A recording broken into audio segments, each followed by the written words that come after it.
What's up, guys? My name is CK, and welcome to the only Manchester United season preview that you're going to need for this season. Let's get right into it. It is that time of year again. It's time to lock in. It's time to grind this Premier League season, and I could not be more excited to have football back. We're going to talk about everything in this season preview. We're going to talk about our expectations. We're going to talk about maybe some of our concerns. We're going to talk about the Champions League, our squad. We're going to cover everything. So let's get right into it. Now, we can't start previewing this season until we go over what happened last season, just for context. Now, I think you'd be hard-pressed to find anyone who thought Erik ten Hag's first season as Manchester United manager was anything but a success. Even though it started off very rocky, we were able to secure Champions League football and the club's first trophy in 5 years. But as United fans, we know we are never satisfied, and for this upcoming year, we're looking to take another step in the right direction, keep progressing, and get back to the place we know where we belong, winning titles and the Champions League. So let's start off by talking about the summer transfer window. It was clear from last season that United had some gaping holes in the squad. The first hole that Erik ten Hag wanted to address was in midfield, and he identified Mason Mount as his priority target for the role that Christian Eriksen played last season. Now, Eriksen played this role fairly well, finishing top 10 in assists in the Premier League, but on the ball was never the issue, but rather off of it where problems arose. In rest defense, but particularly in transitions, Eriksen's age and athleticism would be exposed and open up United to a constant threat on the break. This was clear as day to anyone watching, and definitely Ten Hag, that Eriksen would need a replacement, and he found his man in Chelsea Academy graduate Mason Mount. As the United fanbase always does, the transfer of Mason Mount split everyone, and everyone picked a side, but I personally am bullish on the signing of Mount, and I think he'll be a great addition to the first 11. Next, let's move on to the position that was probably the most important to fill this summer: goalkeeper. After David De Gea's reign of terror over the past few seasons, it was clear to everyone in the club that it was time to part ways. United were linked with Portuguese keeper Diogo Costa, but after Andre Onana's Champions League final masterclass, many looked to him as a potential replacement for De Gea, and a possible reunion between the player and his former manager was on the horizon. It seemed that the club and the fans were in agreement again, as United quickly agreed to personal terms and a fee with Inter Milan for the keeper. This is a transformational signing for the club that will completely change the way we are able to play. Moving on to probably the sexiest signing of the summer, the Danish demon, Rasmus Højlund. It was clear from last season that United were crying out for a number 9.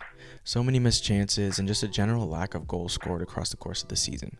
Many thought that longtime Tottenham striker Harry Kane would be United's next number 9, but with Tottenham's insane price tag, Erik ten Hag and Manchester United quickly had to move on to his next realistic target.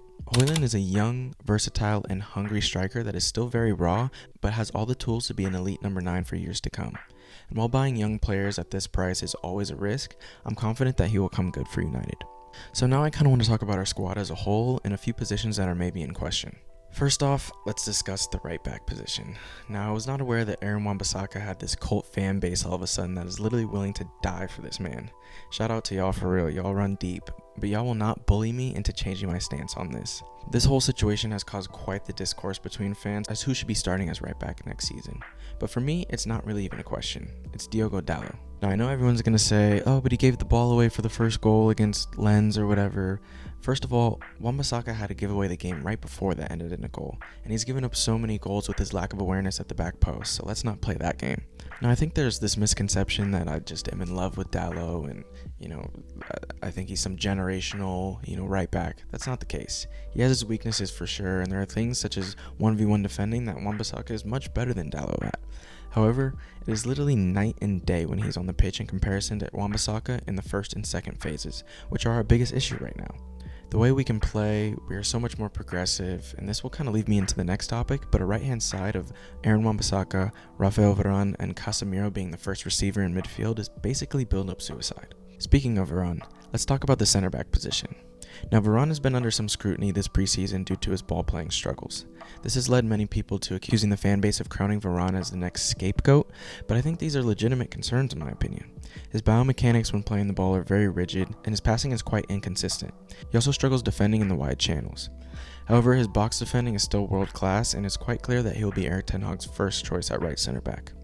However, we know Varane is quite fragile, and I can almost guarantee he will be injured at some point this season. So it's definitely a position to look out for this season and maybe be a little bit concerned about.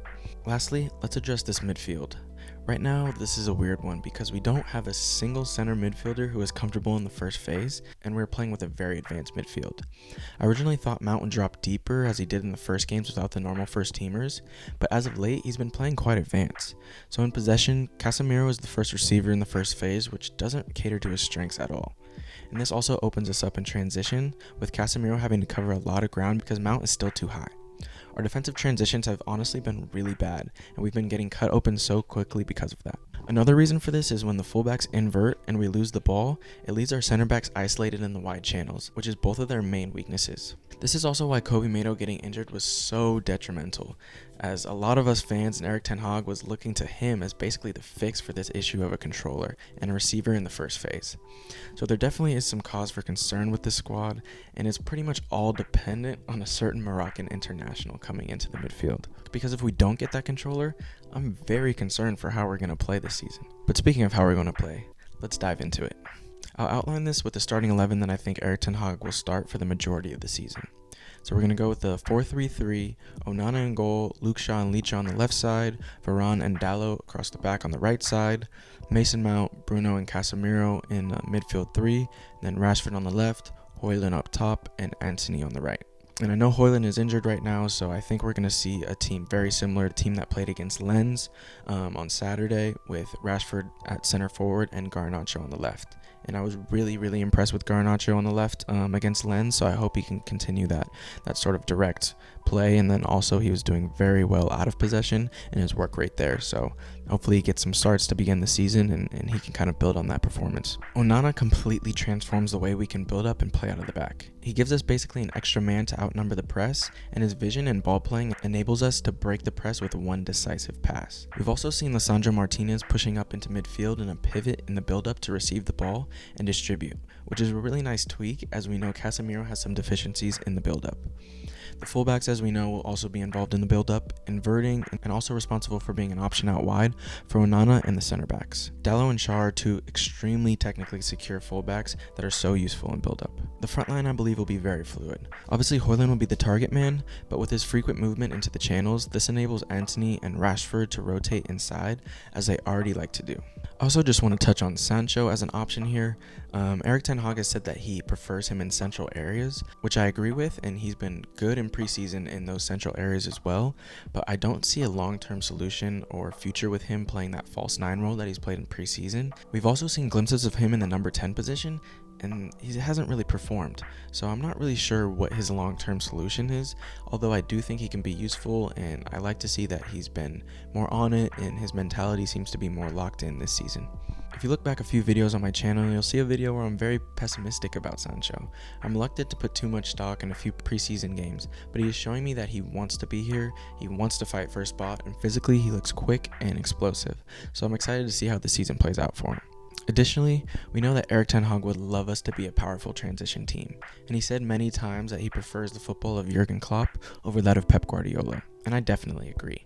I was just watching the Community Shield game between Pep and Arteta, and it was boring 90 minutes, honestly, so I believe he is fashioning us closer to Klopp's Liverpool in terms of play style and mentality. Prime Liverpool were just scary and just absolutely devastating in transition.